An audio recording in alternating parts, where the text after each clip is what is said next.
Hey everybody, it's Michael Goldsman back with you. I wanted to take this moment to answer a couple of questions that frequently come up to me about the karma clearing work that I facilitate, but these answers I'm going to share with you, my particular perspectives, are also can be applicable more widely to all different kinds of spiritual healing and clearing work. Not every technique or practitioner is able to articulate these kinds of answers in this way, so I thought this might give an interesting kind of cross benefit across different methods, but specifically focused on my own. So one question is that when you do for instance, a group clearing, a download from my site, or an upcoming group clearing, you sign up for that in advance, and we focus on one particular issue. Does the clearing just work on that particular karmic pattern and resolve it? The short answer to that is yes. We particularly choose topics. Often I'm inspired to choose topics, or I'll work through various systems and ways I view consciousness and view our intersection with that. Take certain themes, for instance, like relationships. We might work on a particular type of pattern in relationship, blocks to relationship, relationships we can't let go of, themes of, or people in the past we can't let go of, relationships like family relationships where we're having struggles and challenges, being able to resolve and work on things with those parents, for instance, children, spouses, that kind of thing. We'll pick a topic like that, and we'll call that particular topic an area of consciousness that we're going to work on. But remember that even though we're choosing a topic, the topic is not distinct necessarily from the rest of your consciousness and from the rest of the consciousness of those that you're in relationship with. So it's not like we can compartmentalize and just say, well, this money karma is just this one thing and we're going to fix it and clear it. Relationship karma is just this one thing and we're going to fix it and clear it. No, it's all part of a story. It's not necessarily a mathematical formula in our consciousness or in our soul history. It's part of a story that's unfolding. The stories that have gone into creating relationship blocks or problems, or money relationships and problems, can be talked about as being part of our entire soul story. Some of that may come from, for instance, do we believe that spirit, that God has condemned us? Do we believe that we've been kicked out of heaven, that we're no longer have access to our original spiritual state? These are existential soul questions, but you see how the way that our soul answers that, even subconsciously, can have a huge impact as to how are we manifesting money or abundance or our purpose or relationships in life.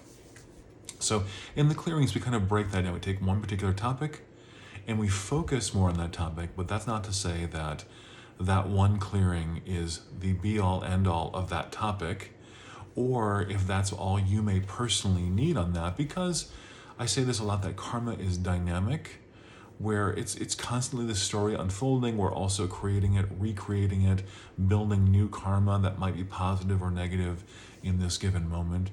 And so where are we at in this moment? And also beyond the clearing work, what do we need to do and speak and think and feel in a more aligned way? How do we need to take personal responsibility and shift our awareness, shift our action to do our own emotional work? That's all part of that as well. So yes and no. Does one clearing resolve everything? If we do take a particular topic, is that one clearing that we're going to do resolve everything in that category? And I would say some of these questions can't be particularly answered exactly, because the answer can be, it depends. And it kind of depends on you, and it depends on the work you've done previously, and it also depends on your connection, readiness, willingness, availability to spirit in that moment. There may be, for someone who's just starting out on a path of clearing and resolution, a lot to work on one particular area, for instance. That may take, for many people, it may take lifetimes to work on that. With the karma clearing work, we can often shorten that process significantly, because a lot of the weight that blocks us in healing and clearing our lives is held in our karma, and that stuff is coming in from thousands of past lives and from thousands of generations of our ancestors. And so if we can focus on that in these clearings, that can give us a huge leg up in the game of karma clearing. Then it's a matter for us to do our conscious active work beyond that. So can we clear one thing, an entire thing at once? Yes, that's possible. In general, that's not necessarily the way it works for most people. There is a layer, there's a chunk, much like consider going to therapy, going to talk therapy, for instance. Technically speaking, if you were completely ready, willing, undefended, letting go of whatever you might be holding on to or any false identities, you could have a therapist who's good and someone who's in integrity, maybe hold up a mirror to you and work on some particular issue. And after that one session, maybe you'd be done with that particular issue. Does it generally happen that way? No.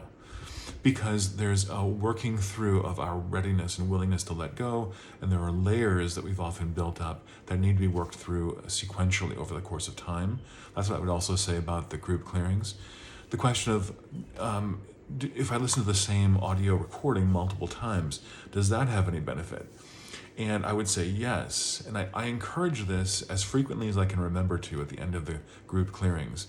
I encourage people to listen to the recordings that you get from me, even these videos on YouTube, listen to them multiple times. Doesn't necessarily mean listening to them forever is going to eventually fix the issue with that one video or one recording.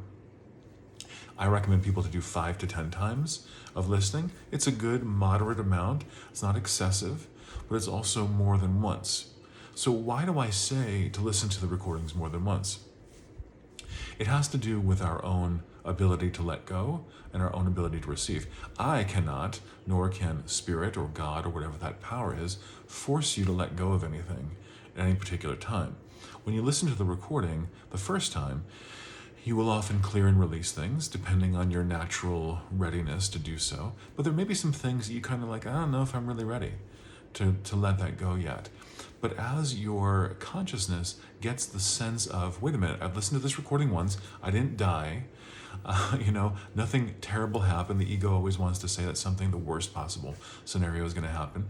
You go back to listen to the recording again, and suddenly it's like, oh, I can feel more comfortable and to let go into this clearing. So the purpose of listening to the clearing multiple times is, I think, twofold. One, it allows us to surrender into the clearing more, to be able to actually receive it. Most people do not receive the 100% benefit of the clearing in their body-mind system upon one listening, because we have all this defensiveness sometimes. We don't let it go. The soul can receive, but then we need to kind of saturate in that energy and draw it in. The other benefit is that the energy field of the recording lifts your energy field. No matter beyond its clearing potential, it lifts your energy field into this higher state. And that can feel very cleansing. It can feel, even if you listen to the recording indefinitely, it can continue to do that. It will only clear so much. One recording will only clear so much like one session of psychotherapy will only resolve so much for a particular person. So I encourage people to do it in layers. Go to do as much clearing work as you can with the techniques and styles that you are most resonant with. There's a lot to work on, as I just mentioned. Thousands, some systems even say hundreds of thousands or even infinite numbers of lifetimes, individual lifetimes, but also our whole soul's history. We're being influenced by the collective constantly. So even when we've cleared, quote, everything that our soul may have to clear, karma is dynamic, as I mentioned a moment ago, and new developments may come up. We may create things that we didn't want to create in our consciousness. We may pick up things from our ancestors or from the collective. And so we need to stay in that practice of karma clearing regularly. So I hope this video will encourage you to check out some of my clearings or to deepen your understanding of the clearings that you already have done with me or that you might do in the future. And I would say that what I'm saying here probably goes for a lot of different types of methods and clearings. It's a perspective that can be interesting to have when you approach all different kinds of spiritual transformational work. So feel free to contact me below this video. clearandconnect.com is my website. As I said, there's hundreds of past clearings there, weekly clearings that I do ongoingly into the future. You should always check out. And individual work is available there as well. If you have any questions, please feel free to contact me. I'm happy to go into more detail with you.